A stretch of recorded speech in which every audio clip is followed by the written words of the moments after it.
karena tidak sengaja menyebabkan kematian. Wanita ini divonis 7 tahun penjara.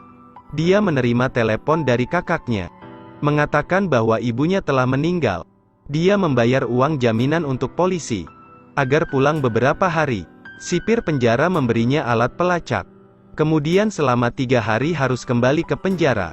Jika tidak tanggung akibatnya, setelah naik bus menuju Hanoi, dia melihat keluar jendela teringat kenangan lama.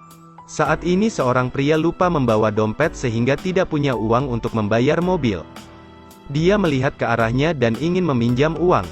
Melihat pria aneh di depannya, dia agak waspada, namun dia masih memberinya sejumlah uang.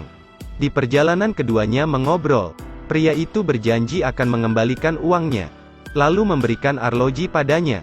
Setelah sampai mereka turun dari bus, pria itu memberinya secari kertas, tertulis nomor teleponnya. Tapi gadis itu membuangnya.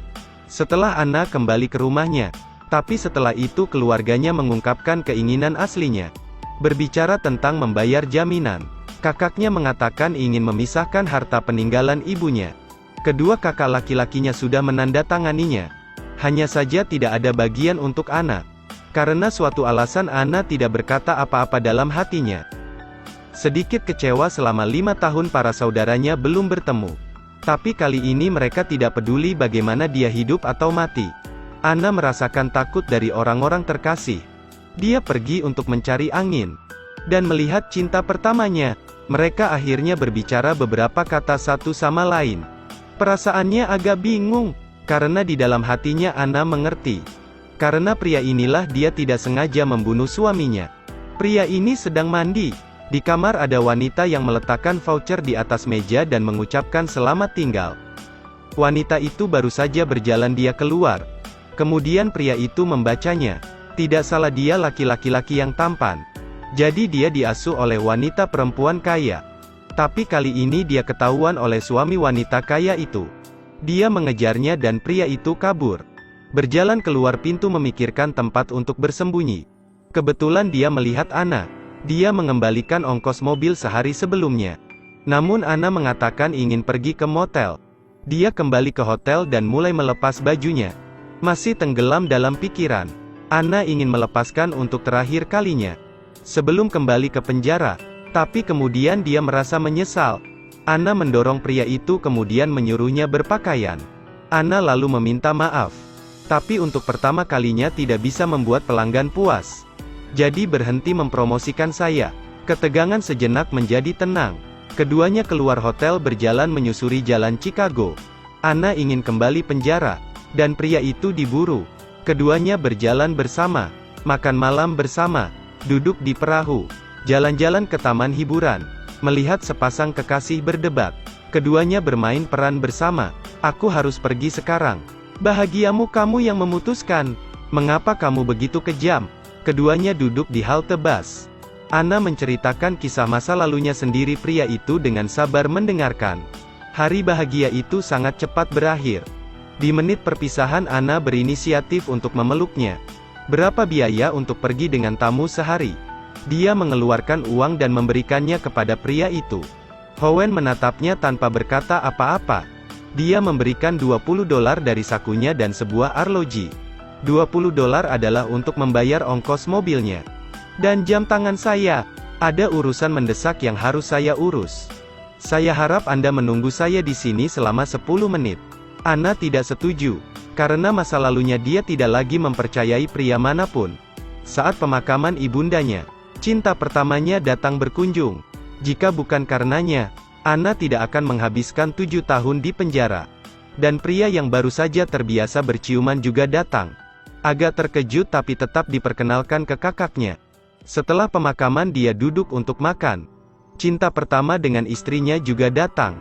Istrinya tidak tahu Anna masih dalam masa tahanan. Kamu sibuk apa sekarang? Anna tidak tahu bagaimana menjawabnya. Howen tiba-tiba mengerti sesuatu. Sang istri bertanya lagi tentang situasinya di tempat asal. Dia juga tahu bahwa ekonomi Vietnam baru-baru ini meningkat. Dan akan sekaya Amerika sekarat. Restoran makanan juga berkembang. Semua pelanggan mendengar nama Anna. Suasana tiba-tiba menjadi aneh alami. Semua melihat ke arah Howen. Howen mengaku sebagai tunangan Anna kepada mereka. Mendengarkan itu, Anna hampir tersedak di atas air. Dan mata cinta pertamanya merah saat ini.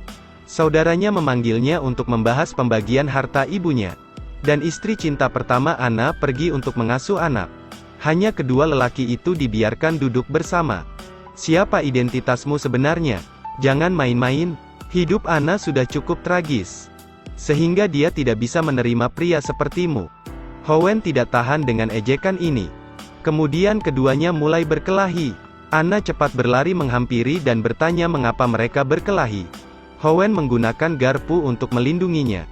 Dia berubah menjadi alasan lain. Melihat sisi emosi yang telah terpendam dalam dirinya selama bertahun-tahun. Akhirnya sekarang memuncak. Mengapa Anda berani menggunakan garpunya? Karena di matanya cinta pertama adalah yang paling menyakitkan. Dia menghabiskan 7 tahun di penjara. Dia berutang permintaan maaf padanya. Waktu telah berlalu, Anna harus kembali ke penjara. Di bus dia berpamitan dengan Howen. Tapi kemudian Howen datang dan duduk di sebelahnya. Anna menatapnya dengan mata terkejut. Lalu tersenyum. Sudah lama sekali aku tidak melihat senyumnya. Akhirnya bus berhenti di pinggir jalan untuk istirahat. Howen sedang menelpon. Tiba-tiba ada orang menculiknya. Ternyata itu suami wanita kaya yang dulu. Dia mengatakan wanita kaya itu sudah mati. Dan akan memasukkan Howen ke penjara. Howen tahu dia tidak bisa bersembunyi lagi. Dia melangkah di depan Anna dan memberinya ciuman penuh gairah. Anna membeli kopi. Tapi ketika Anna kembali, Howen tidak terlihat. 2 tahun kemudian Anna dibebaskan. Dia kembali ke kafe lama menunggu Howen muncul. Cerita pun berakhir. Terus ikuti Edelweiss Review untuk mendapatkan update cuplikan film terbaru.